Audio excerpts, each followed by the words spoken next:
सोचिए, रात का अंधेरा है और पूरी दुनिया सो रही है। उसी रात अचानक आसमान में फाइटर जेट्स की आवाज गूंजती है, मिसाइलें फायर होती हैं और कुछ ही घंटों में एक देश के राष्ट्रपति गायब हो जाते हैं। और अगली सुबह खबर आती है कि वेनेजुएला के प्रेसिडेंट निकोलस को अमेरिका ने अपनी जेल में डाल दिया है। दोस्तों, ये कोई मूवी नहीं है, ये है 2026 की सबसे खतरनाक इंटरनेशनल स्टोरी। वेनेजुएला दुनिया का वे देश है जिसके पास दुनिया का सबसे ज्यादा ऑयल रिजर्व है, लेकिन जनता भूखी है और महंगाई आसमान छू रही है। और सालों से एक नाम सत्ता में बैठा है जिसका नाम है निकोलस मदुरो।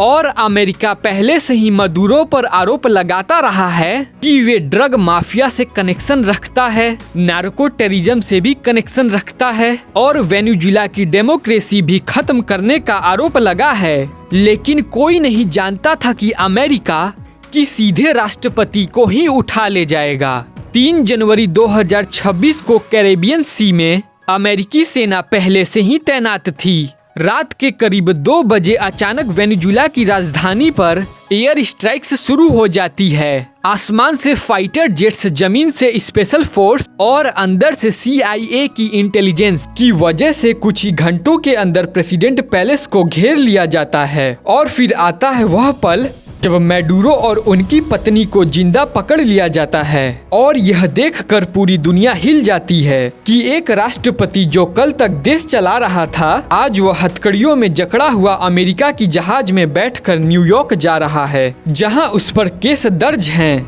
जिसमें इंक्लूड है ड्रग्स ट्रैफिकिंग, नार्को टेररिज्म और इंटरनेशनल क्राइम जैसे केसेस। इतिहास में पहली बार ऐसा हुआ है कि एक देश दूसरे देश के सिटिंग प्रेसिडेंट को पकड़ कर ले जाता है। और अगली सुबह डोनाल्ड ट्रंप कैमरे के सामने आते हैं और कहते हैं, यह ऑपरेशन सेकेंड वर्ल्ड वॉर के बाद सबसे बड़ा एक्शन है। ट्रंप साफ कहते हैं, वेनेजुएला को अब टेम्पोररी कंट्रोल में रखा जाएगा, ऑयल इंफ्रास्ट्रक्चर को रीस्टार्ट किया जाएगा और देश में नई सरकार बनेगी। अब सवाल ये उठता है, क्या ये जस्टिस है या पावर का नशा? कुछ लोग कहते हैं कि अमेरिका ने सही किया, एक तानाशाह को सजा मिली, लेकिन दूसरी तरफ जैसे रसिया, चाइना, यूनाइटेड नेशंस सब कहते हैं ये इंटरनेशनल लॉ के खिलाफ है, ये सीधा सोबरजिनिटी पर हमला है। और एक सवाल पूरी दुनिया पूछ रही है, अगर ये अमेरिका कर सकता है तो फिर अगला कौन है? मदुरो के जाते ही देश में अराजकता फैल जाती है और प्रोटेस्ट होने लगते हैं।